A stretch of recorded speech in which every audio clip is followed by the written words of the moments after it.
Bienvenue dans cette édition de Première Classe TV. Nous ferons d'abord un point sur les projets de vol supersonique.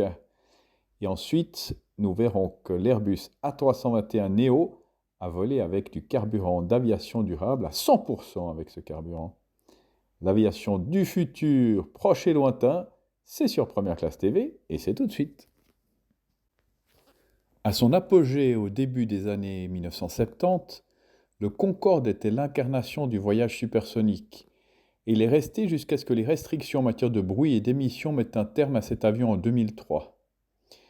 2 décennies après le dernier vol du Concorde, Blake Scholl, fondateur et PDG de Boom Supersonic, vante à nouveau le potentiel des vols supersoniques et il n'est pas le seul à s'être entiché de l'idée d'une renaissance du vol supersonique. Parmi les autres entreprises qui tentent de ressusciter le genre, citons Spike Aerospace, qui développe un avion d'affaires supersonique, et Lockheed Martin, qui s'est engagé à construire le X-59 de la NASA en vue d'une éventuelle utilisation civile. Des entreprises telles que Destinus et Hermeus, qui visent à laisser la concurrence derrière elles avec des vitesses hypersoniques qui quintuplent la vitesse du son, vont encore plus loin. Boom se heurte à des vents contraires dont le nom n'est pas le moindre. Depuis 1973, les voyages supersoniques au-dessus des États-Unis et de l'Europe sont interdits en raison des effets perturbateurs du bruit qui se produit lorsque le mur du son est franchi. Selon Scholl, le premier avion de Boom, Overture, atteindra Mach 1,7 lors des vols au-dessus de l'eau, mais sur Terre, il volera à la vitesse subsonique de Mach 0,94, dans le respect des réglementations en vigueur en matière de bruit. Contrairement au Concorde et à ses propulseurs à post-combustion, Boom prévoit d'utiliser un turboréacteur à double flux de taille moyenne, baptisé Symphony, qui sera équipé de dispositifs d'atténuation de bruit.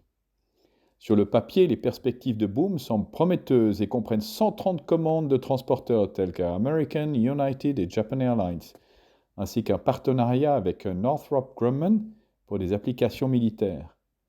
L'entreprise a récemment inauguré une nouvelle usine en Caroline du Nord où l'Overture devrait être produit dans le courant de l'année prochaine. Les défis techniques à relever pour satisfaire aux réglementations du XXIe siècle concernant ces aéronefs sont considérables. Mais le problème le plus important, le financement. Boom affirme n'avoir récolté que 600 millions de dollars jusqu'à présent. Même si les partenaires de Boom tels que United Airlines intensifient leurs efforts de marketing autour du voyage supersonique, on reste conscient des défis considérables qu'il pose, même si l'on en reconnaît l'attrait. Airbus teste des vols alimentés entièrement en carburant d'aviation durable avec un A321neo. Le plus populaire des monocouloirs de l'avionneur européen a décollé de Toulouse en mars dernier avec ses 2 réacteurs LEAP-1A de CFM International alimentés par 100% de carburant d'aviation durable, ou SAF. Il était suivi par un Dassault Falcon 20E hautement modifié du centre aérospatial allemand DLR qui volait à moins de 100 mètres de l'A321neo, utilisant les capteurs du banc d'essai pour capturer les données d'émission en vue d'une analyse détaillée.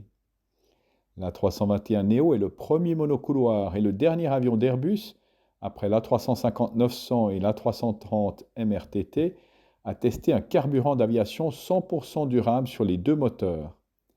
Les données recueillies fourniront une nouvelle occasion d'évaluer les avantages potentiels du SAF non mélangé par rapport au carburant d'aviation conventionnel. C'est ainsi que se termine cette édition de Première Classe TV. N'oubliez pas de cliquer sur j'aime, de vous abonner, de partager ces vidéos. Nous nous retrouvons la semaine prochaine avec, après les vols supersoniques, les vols hypersoniques. Et nous verrons que ces vols-là se préparent en Suisse, à Payerne. D'ici là, bon vol à tous!